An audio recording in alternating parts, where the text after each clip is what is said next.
బల్మూరు వెంకట గారు.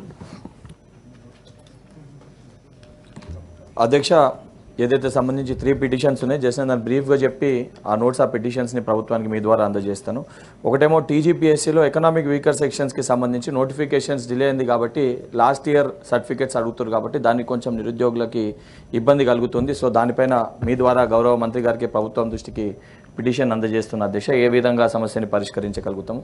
దానితో పాటు మోడల్ స్కూల్లో జెడ్పీ స్కూల్స్లో మరి కేజీబీవీలో సమగ్ర శిక్ష ఆధ్వర్యంలో పనిచేస్తున్న వొకేషనల్ టీచర్లకి 12 నెలల వేతనం అమలు మరియు మహిళా వొకేషనల్ టీచర్లకు ప్రస్తుత సెలవులు ఇవ్వవలసిందిగా మీ ద్వారా ప్రభుత్వానికి గౌరవ మంత్రి గారికి కోరుతున్నాను అధ్యక్ష. దానితో పాటు ఏదైతే గురుకులానికి సంబంధించిన సమస్యని పరిష్కరించి టీజీపీఎస్సీ పరిధిలో ఉన్న లైబ్రేరియన్ రిజల్ట్ని కూడా ఏదైతే అతి త్వరగా రిలీజ్ చేసి వాళ్ళ సమస్యని పరిష్కరించాలని చెప్పి మీ ద్వారా ప్రభుత్వాన్ని రిక్వెస్ట్ చేస్తూ, ఆఖరి పిటిషన్ ఏదైతే సిడిపిఓ మరి ఈఓకి సంబంధించిన ఎగ్జామ్స్ లాస్ట్ టైం అప్లోడ్ చేసి దాని తర్వాత ఏదో లీకేజ్లో ఉంది ఎఫ్ఎస్ఎల్ రిపోర్ట్ అని చెప్పి మొన్ననే దాన్ని క్యాన్సిల్ చేయడం జరిగింది.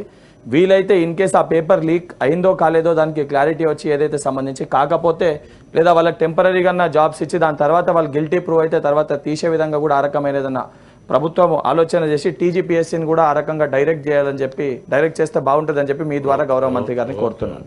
వాణిదేవి గారు.